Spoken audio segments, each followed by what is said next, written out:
வணக்க நேயர்களே, நீங்கள் இணைந்திருப்பது இன்றைய ராசி பலன் நிகழ்ச்சிகளோடு 20/8/2024, அதாவது இன்றைய தினம் 12 ராசிகளுக்குமான பலன்கள் பின்வருமாறு. மேசராசி நேயர்களே, பலவிதமான குழப்பங்களிலிருந்து விடுதலை கிடைக்கும். பொன் பொருள் சேர்க்கை உண்டாகும். ரிஷபராசி நேயர்களே, சேமிப்பு தொடர்பான சிந்தனைகள் அதிகரிக்கும். வியாபார பணிகளில் பொறுமையை கையாளவும். மிதுன ராசி நேயர்களே, தந்தை வழி தொடரில் இருப்பவர்களுக்கு சாதகமான சூழ்நிலை உண்டாகும். நண்பர்கள் பற்றிய புரிதல் ஏற்படும். கடகராசி நேயர்களே, எதிர்பாராத சில செலவுகள் மூலம் நெருக்கடிகள் உண்டாகும். வாகன பயணங்களில் கவனம் வேண்டும்.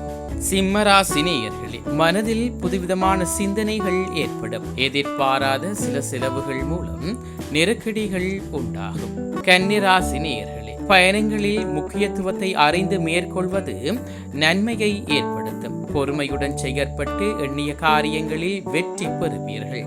துலாம் ராசி நேயர்களே, உடன் இருப்பவர்களிடத்தில் தேவையற்ற விவாதங்களை தவிர்க்கவும். மனதில் புதுவிதமான சிந்தனைகள் ஏற்படும். விருச்சிக ராசி நேயர்களே, வியாபாரத்தில் உறவினர்களின் உதவி கிடைக்கும். பெரியோர்களின் ஆலோசனைகளில் புதிய தெளிவினை ஏற்படுத்தும். தனுசு ராசி நேயர்களே, சகோதரர்களின் சூழ்நிலைக்கு ஏற்ப அனுசரித்து செல்வது நல்லது. காது தொடர்பான பிரச்சனைகள் குறையும். மகர ராசி நேயர்களே, பொருளாதாரம் தொடர்பான விடயங்களில் மேன்மை உண்டாகும். வாத திறமைகள் மூலம் இழுபறியான காரியங்கள் நிறைவேற்றுவீர்கள். கும்பராசி நேயர்களே, வாடிக்கையாளர்களிடம் அனுசரித்து செல்லவும். மனதில் கற்பனை சார்ந்த சிந்தனைகள் அதிகரிக்கும். மீனராசி நேயர்களே, சமையல் பணிகளில் முன்னேற்றகரமான சூழல் ஏற்படும். பலம் மற்றும் பலவீனங்களை புரிந்து கொள்வீர்கள். இத்துடன் இன்றைய ராசி பலன் நிகழ்ச்சி நிறைவடைந்தது. தொடர்ந்தும் நாளை காலை ராசி பலன் நிகழ்ச்சிகளோடு இணைந்து கொள்வோம். நன்றி.